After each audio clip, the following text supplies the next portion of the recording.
I'm rearranging my books to take home when a shadow falls over my locker. Great. What does my future alpha want? I take a deep breath. Alpha, how can I help you? Hey there, beautiful. I don't believe I've seen you around before. Seriously? This is his opening line. Like we haven't gone to the same schools our entire lives. I put on my best fake smile. I guess you haven't. It's a bit hard to see past all of your adoring fans. I close my locker and decide to have a little fun. You are an alpha, right? I ask. I am, sweetheart. But don't let my aura intimidate you. I hear it can be a bit overwhelming. Wow. This guy certainly thinks highly of himself. Even Artemis snorts in my head. As a guardian, I guess I won't have to worry about that with this alpha. But I don't intend to introduce myself. Oh wow, it's really nice to meet you. I put my hand to my heart as if I'm trying to hold my palpitations at bay. Artemis snickers in my head. Laying it on a bit thick, aren't you? Maybe I am, but honestly, an alpha should know his pack members. What's more, my family has given so much for him, and he doesn't even know who I am. He puts his hand out. I'm Rick, alpha heir of the Canyon Ridge pack. Maybe you've heard of me? I move my mouth into the most convincing. Oh, I can muster and attempt to look even more flustered. Oh wow, nice to meet you.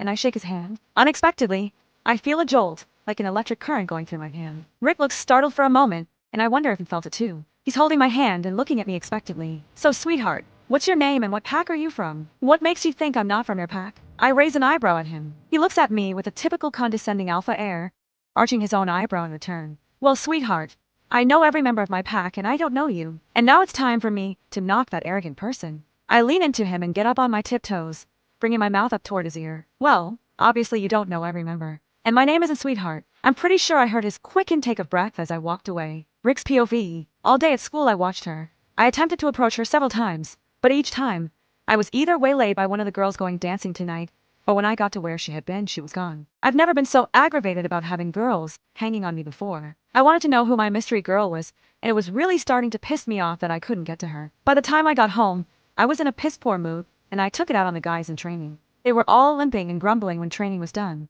I didn't care. I was still in a bad mood. I didn't have any interest in going to a club tonight, but Chase was adamant that we were going. We got to the club, and the bouncer led us in ahead of the line that was already forming. Walking in, the music was thumping. The place was already packed. Chase and I headed to the bar. Before we even got there, we were surrounded by girls. Chase was flirting with the girl he planned to take home tonight, and some other girl, I think her name was Natasha, was rubbing herself on me like a dog in heat. It wouldn't be my first, but I wasn't interested tonight. I was about to push them off me and head back to the pack house when I saw her. She was here. She was hanging out with 3 of my warriors, Jason included. I watched as her eyes traveled the room, taking it in, until they landed on me and stopped. That electrical frisson was there again. She averted her gaze and grabbed a shot before talking to Jason. Kai stood up in my head and grumbled watching their interaction. Easy, Kai. They were acting like friends, not lovers. He continued grumbling, stating, I don't like it. It was then that Jason turned his head and looked at me. So, they were talking about me. I smiled. I liked that she was talking about me. It meant, at some level, I was in her head. Natasha took my smile as approval for her hand running down my chest,